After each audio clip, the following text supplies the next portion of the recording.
tonight an economic success story that is, more importantly, a human success story. A recent study found that the unemployment rate for Americans with disabilities is 44%. There are laws against discrimination, but many employers still question whether disabled people can really do the job. Betsy Stark found one company with some answers. At first glance, this Walgreens distribution center in Anderson, South Carolina seems ordinary enough. But look a little closer. I'll tell you what, I love this job. And it is anything but. I have been happy with it. I'm contented. And I've got people all around me that's the best friends I've ever had in the whole world.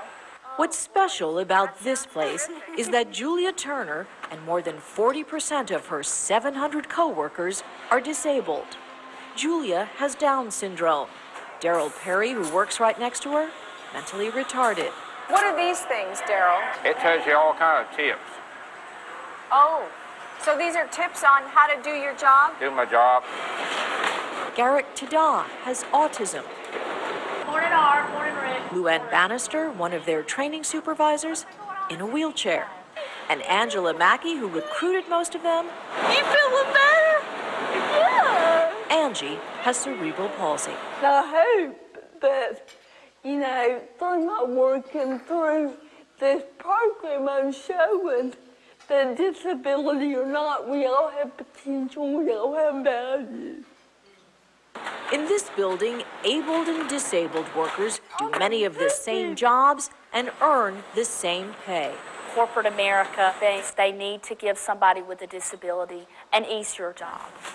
Everyone here is on equal ground. Can you please take care of that for me? Yes, sir. In this building, people with disabilities How you doing, man? are not invisible. And you see somebody with a disability, everybody avoids that person. Here, we come up and shake your hand. It's totally different. The quiet revolution happening in Anderson is the brainchild of Walgreens executive Randy Lewis. Everything okay? Lewis has a 19-year-old son with autism. As a parent, I saw the future. And so the question is, given our position, maybe we could be an example, maybe we could use our position of leadership to try to change the work environment. This was personal. Very personal, very personal. Lewis says Anderson is no less productive than other distribution centers. People come to me and say, will this work in my environment? Yes, it will. How you doing, Stephanie? This is not just a good thing to do, the right thing to do. This is better. Does it make you feel good to It get sure a paycheck does. every week? And if anybody needs a big check, come over here and they'll give it to you. But only if you earn it. Betsy Stark, ABC News, Anderson, South Carolina. And that is World News for this month. Well, that's how it started off. That building opened up in 2007. And I show that to you for it provides a context. I'd like you to remember three things about it. Only if you earn it. Only if you earn it. That's a key thing. And when you saw all the people, now you notice they didn't use people first language in that. That's why a lot of people noticed right off the bat. That was 10 years ago. So maybe they do now, but that was 10 years ago. Think about all those different kinds of people with disabilities, and we're going to come back to that we have employed there. And the last thing to remember is that I said, this is not the good thing to do, this is better, because that's a theme throughout this. Now people ask, well, gee whiz, that was 10 years ago, I retired 5 years ago, how does it look today? And it looks like that. It's over 35% of the workforce there today. And the idea spread. Now, by the way, when people look at this, you're going to see somebody that looks like you. We got all sizes, all shapes, all colors, all creeds, everything across the board. Everybody in this picture can do the job as well as anybody in the world. But that's just the number of people with disabilities in that one building. And everybody in the okay, first of all, is this the home team for employing people with disabilities? Are you the home team? Okay, I'm only as good as you today, because I'm not going to do an advocacy talk. I'm going to just kind of tell you how we did it. Is that okay? All right, so Everybody, I know since you step off the stage, see, I got to be Chief Supply Chain Officer for Walgreens for 16 years. That was a really cool deal. And those of you who are getting ready to retire, let me kind of tell you, it's a big step off that stage, and it's a rented tuxedo. So I've gotten to spend the last 5 years on the other side. And one thing the supply side keeps asking me, we need the killer cost-benefit study, right? People talk about that. We can convince, businesses would hire more if they had that great cost-benefit study. I'm going to show you the cost-benefit study right now. Are you ready? I'm going to release it today. Here it is. That is 1,000 people, 10% of the workforce accomplished in 4 years. We are cheap bastards at Walgreens, and if we're doing it for a reason. We make 3 cents on the dollars. Why would we do it? Well, they did it because of you, Randy, because you're so charismatic and did all this. I've been gone 5 years. They're no longer at 10%, I have to say. They're at 14%, committed to go to 20% by 2020. That's your cost-benefit study.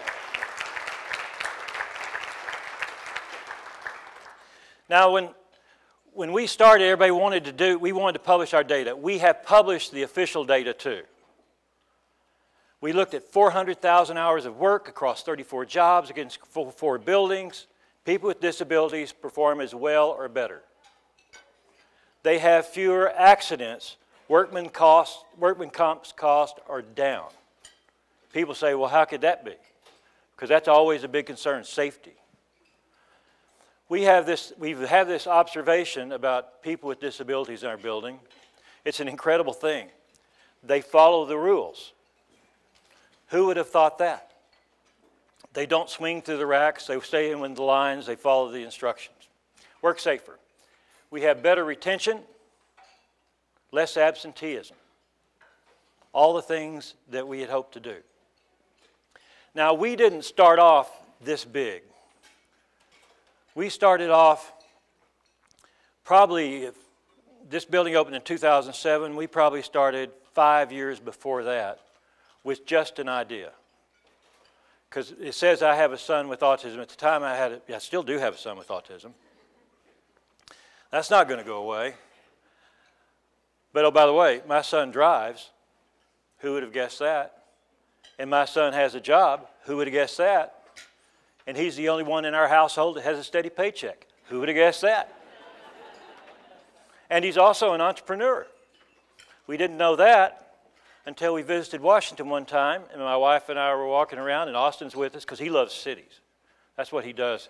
Because although I've never played a game of catch with my own son or any kind of game, and he's never gotten an email and has all those challenges, he's done a lot more I would ever imagine. So I just discovered this last year, he's an entrepreneur. So here's how we discovered it. We're in Washington. It's one of those beautiful summer evenings. I think the Marine Band is down there at the Capitol. We're walking down the mall, getting ready to go to the mall. And Austin goes by this beautiful fountain and says, why don't you come, leave me here, pick me up on the way back. And my wife and I walk on, and we think, gee whiz, maybe he's fallen in love with the sound of the water. Maybe it's the beautiful architecture of Washington that's inspired him. And we're talking about that, and then we come back, and we get up to close to the fountain. We can see from a distance there's a lot of people standing around it. And they're doing like this, a lot of this. As we get closer, there are looks of consternation, and there is Austin in the fountain picking up all the change. So I thought about getting him a vest or something to keep him from getting arrested. So we found out that he has a summertime job in Chicago. He has a route that he's created himself by examining Flickr for fountains around the Chicago area and goes around and takes all the change out of them, making deposits of $83.50 or $32 something every once in a while. Who would have thought? So when we started out, we didn't have a clear idea. I just thought we could do something. Let's hire people with disabilities. And we thought of jobs for people with disabilities when we started out. And we started out with an enclave. Everybody knows in here what an enclave, contract out. They bring people in with disabilities, their own supervision. We gave them non-critical work like tagging merchandise or custodial task, and people thought we were great. We had engaged the community, and our managers thought it was working out. Here's people that are happy all the time. We've given them these kind of name badges and T-shirts so they'll feel like part of the team. But they weren't. And that became clear to me on a visit to Dallas, and a woman showed me this picture. She came up and saying, this is great that the Enclave is working out well. And I didn't know this woman from Adam. Was she in the Enclave, or was she one of our folks? I didn't know. And she must have seen my confusion because she felt obligated to say, oh, I'm not one of them. I'm their sponsor. I didn't hear much after them. And it struck with force of harpoon. They weren't doing traditional jobs. They weren't earning the same pay. And they weren't us. So it became very easy to say, my gosh, we got all these folks in our buildings all this time. Certainly there are some folks in the Enclave we've had exposure to. Why don't we give them a try at mission critical work? And we asked for volunteers around the company in the different centers. Who would like to work with some of the folks from the Enclave and just give them a chance to try to do the work, everyday work? And people volunteered here and there. And one of the centers was in Lehigh Valley. And this fellow's name is Chuck. We asked for volunteers, and these two ladies on a high-speed pick line volunteered. They said, okay, we'll take Chuck and show him the ropes. And he did great. Now, one thing we learned about Chuck is his favorite color is purple.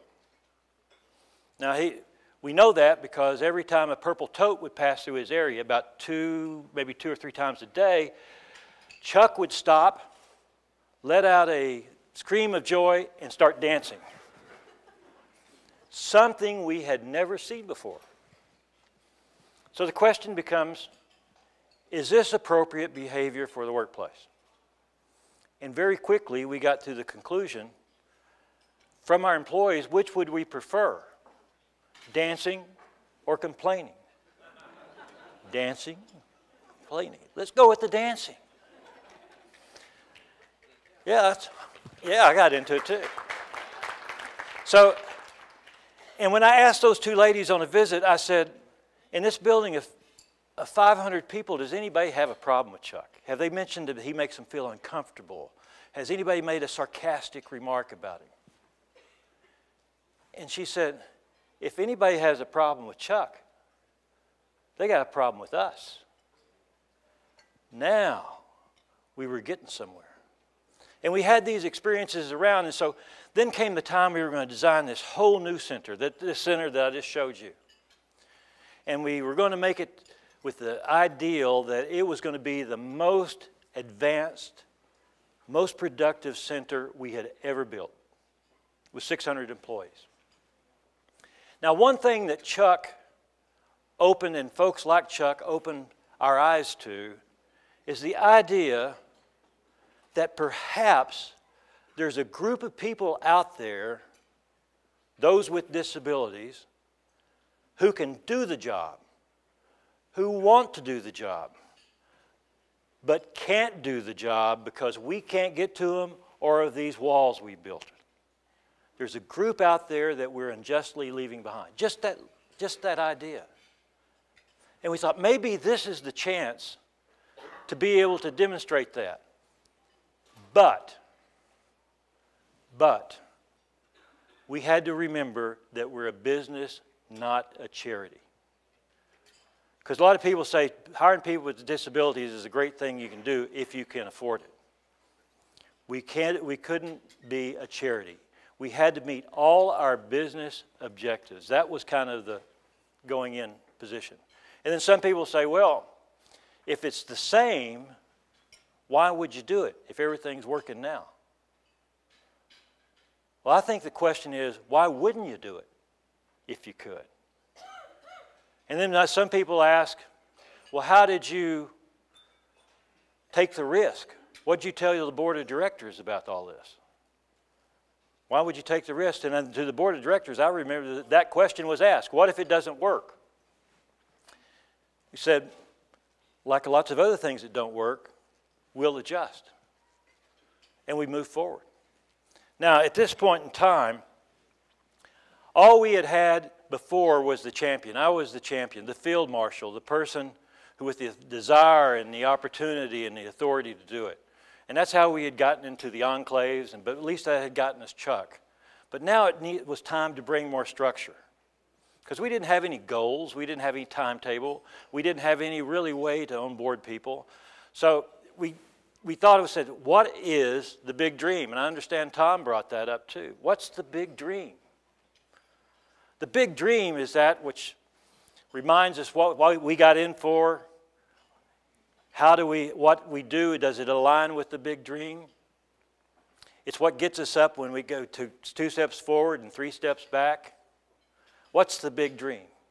It gets us up off the mat when we've been knocked down on our can. Our big dream in this case was we want to demonstrate to the world that people with disabilities can do the job as well as anybody else. That's the big dream. And to go along with that, we said, okay, we got first, these slides are really small, so I hope you're using them. The beachhead. Where do we start? What's going to be the first domino that's going to fall? Where's the place that we can really demonstrate it and build from and learn from? The intersection of risk and what we learn and progress towards the big dream. That's the beachhead. Anderson, South Carolina presented us that. And then the last thing that we had to add to that on the mountain, when you're going up the mountain, how do you know where you are? We wanted to have a measure that would inspire us, hold us accountable, and do something that had never been done. So remember Chuck with the 2 ladies? We only make 3 cents on the dollar. Like I said, we have sharp margins and demanding shareholders, so we're not going to spend a lot of money on a study. And that was one of the constraints. We're not going to spend any more money. So James, where are you sitting? Emmett. James Emmett. So we brought James Emmett on. He was the expert in autism. And I remember a conversation we had in the hall. I said, James, for every person with a disability, say autism, like a difficult one, how many people, typically able people, we need? And he said, I don't know, 2. All right, we had our study. 1 out of 3 people would be a person with a disability. And off we went. Now, we know that we had to figure out a new way to bring people in. And we viewed that our traditional hiring practices would be really difficult for a lot of people. And I thought of Austin. Austin would never be able to get through an interview. And most of these people you saw in the video would not be able to get through an interview. They wouldn't have the specific background information that we're looking for or any experience at all. So we had to come up with a different way. And so how we were going to do it, we said we need a different way for people with disabilities to demonstrate their abilities they can do the work, an alternative vetting.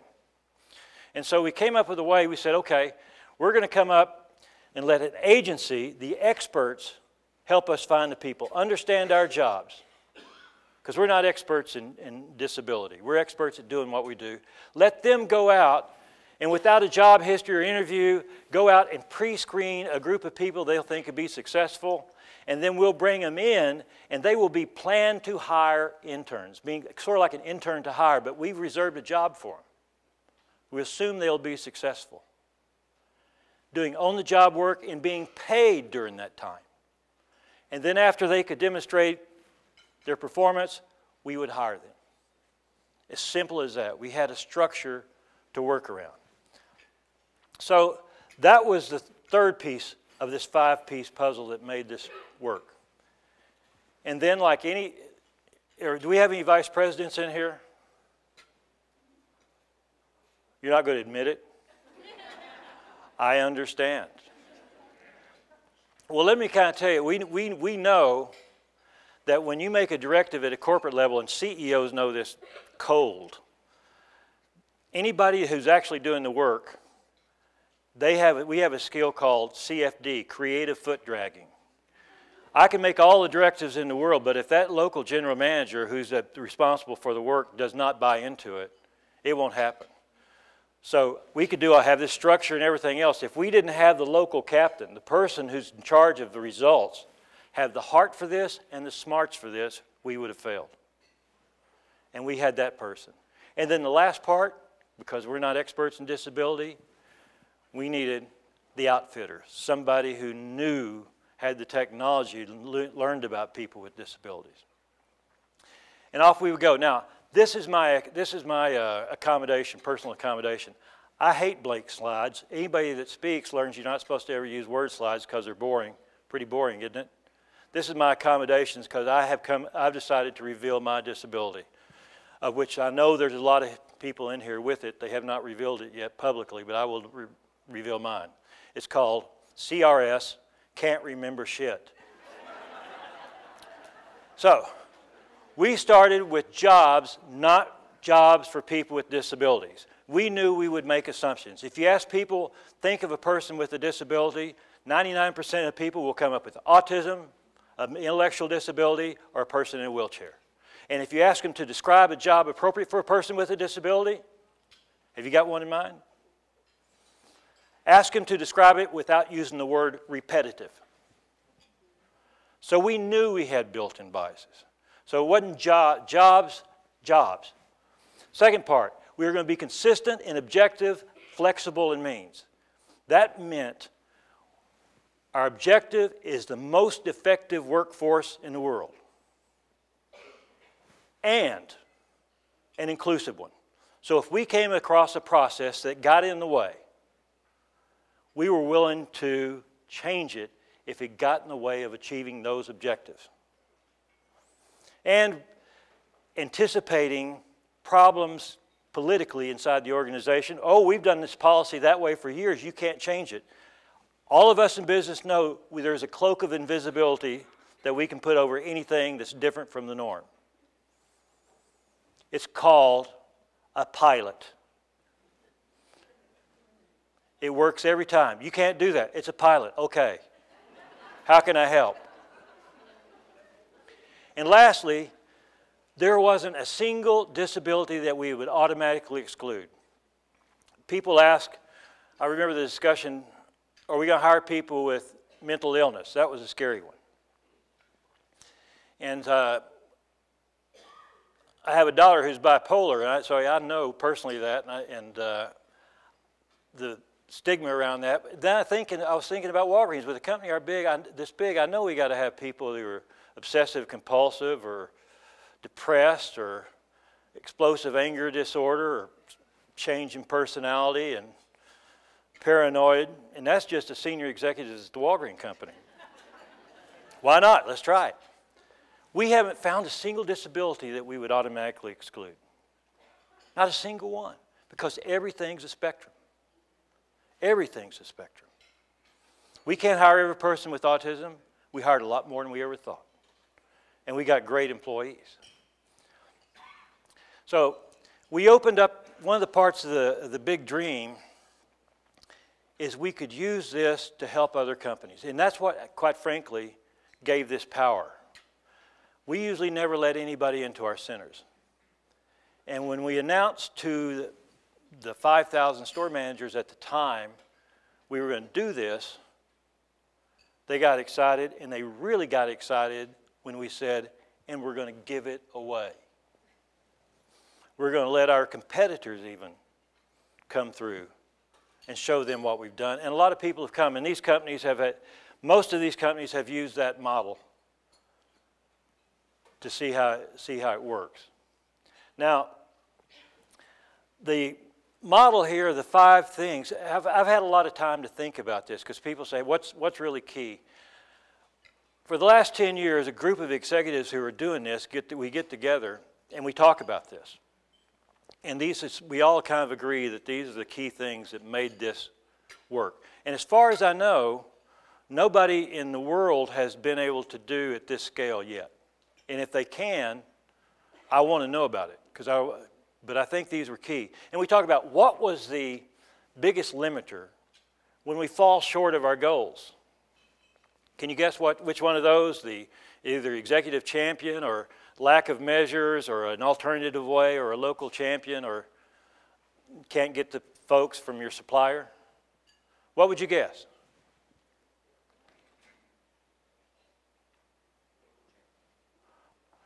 Sign it louder.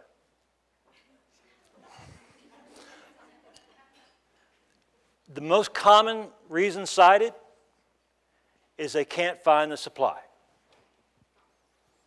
Now, being on the other side, I find that's a lot of times, I think voc rehab organizations and the structure is different in every state, and I know there's all kinds of problems in that, and I understood that for a while, but now being on the other side and seeing a lot of the things, I think it's a lot has to do with the champion. The champion needs to help the infrastructure on the supply side change. It's folks like who will come to Washington and folks who will deal with the local rehab and the state rehab and go up to the governor and say, this is what we need. Will you help us? Now, what do you think the number one to make it successful is needed? If you don't have it, it'll never be successful. On a scale. What's that? The captain. Well, the captain can sabotage anything, but the nice thing about it, you got a lot of captains, so you burn this one and go to the next one. So the captains know they're not indispensable. The champion is the one who gets the resources, who provides the cover, and also the energy behind this. You know, I see a lot of companies that are for it, but they're not in it. That's the thing. We have to keep looking for champions. HR, unless we're hiring inside of HR, can't be a champion. They're an advocate or they're a resource. The champion is the one who's responsible for the result. All right, so I'm going to tell you what happened with this.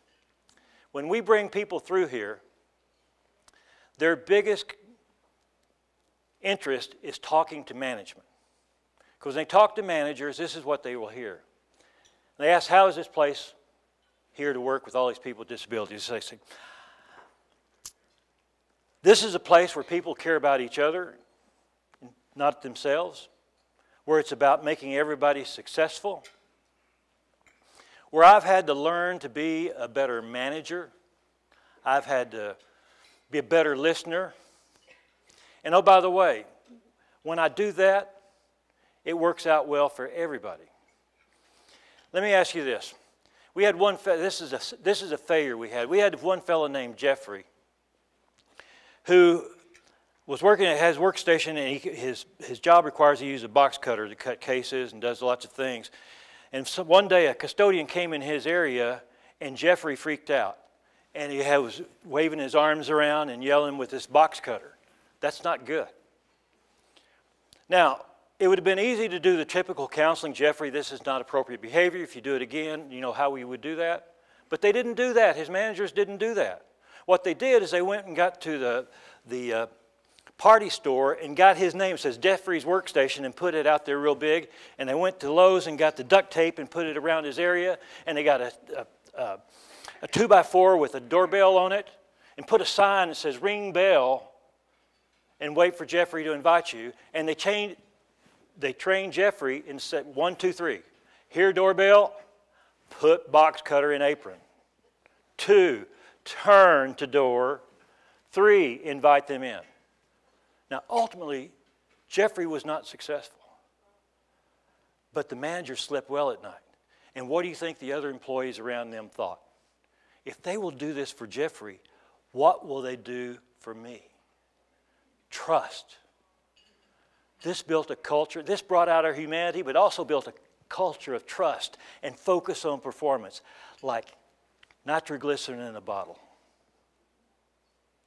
Now, they've even made a study of it, and you can find it on the website. But there's nothing better than to listen to the managers themselves talk about this. This was a film made by a filmmaker before he went to Hollywood. This is the film, what he was most impressed about the centers. Why have power if we don't use it for good? In 2007, Walgreens launched a new distribution, like that. And the objective was to build the most productive center ever and to employ a large number of people with disabilities. The one element that I've never allowed into my management style, nor into any facility that I've ever been into, and that's managing with love, managing with care, managing with a heart. That's the big change here. It's all about the people. To manage and be successful in our building, you have to focus on the individual. Everybody has a different motivator, and it's up to the manager to find out what that motivator is. Takes a lot of creativity and to come in with no fear. I am allowed to be creative with the team members, that it's not a hardline stance to where either you get it or you don't get it. It's an opportunity to see what the issue is and work with that team member. That relationship that you make with an individual, whether they have a disability or not, makes or breaks that person's success.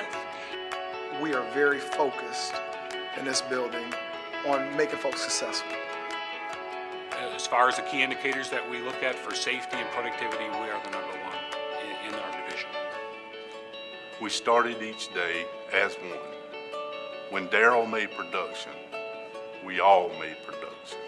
When Melissa did excellent at accuracy, we all did excellent with accuracy.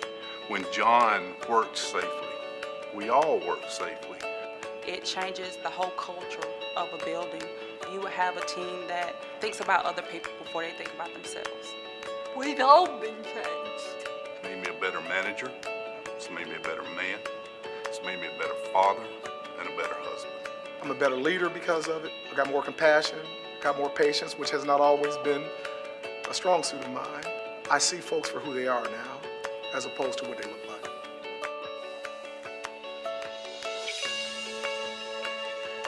People with disabilities perform the same jobs, earn the same pay, and are held to the same performance standards as everyone else.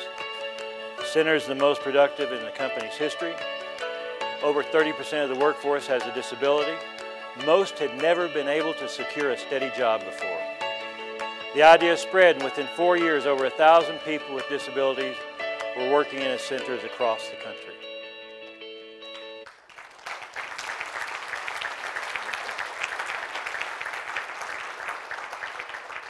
Remember what I asked from that original film. None of those people we would have ever hired had we not been looking. And this is not just as good. This is better. Thank you, thank you, thank you.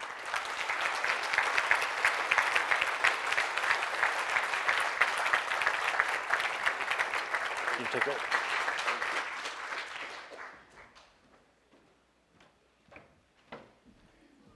I think, Randy, you lived up to Senator Harkin's introduction, but I just want to point out that the industry that Randy comes from is not the same as Microsoft. But I think you heard two very different versions of the same story. Walgreens is a better company because they got disability. Microsoft is a better company, and you're hearing that from the CEO at Microsoft now because they were exposed to disability. So that's the consistent thread. And what we're doing now is we're breaking out in topical areas. You're no longer in your sector. You can choose any topical area that you want. They're all listed in the program. And they were chosen by the committee, the planning committee, because we're trying to develop an agenda in each of these topical areas that will help us achieve Senator Harkin's goal of doubling the labor force participation rate for people with disabilities globally over the next 10 years. So the areas are changing public attitudes, innovative strategies for accelerating hiring and full inclusion, policy leadership inside and outside of government, accessibility in the workplace, building an inclusive business culture, diversity, inclusion, and belonging, leveraging the Sustainable Development Goals and the Convention on the Rights of Persons with Disabilities as part of this strategy, and scaling diversity and inclusion practices across borders. So those are the topic areas. There's a lead-off speaker for each one, just like you had in your sector areas. And then we're going to have a lot of time when we come back to do report outs from each of these topical areas, and then have a broad discussion that Jill Houghton from the U.S. Business Leadership Network will facilitate. So are there any questions before we break up?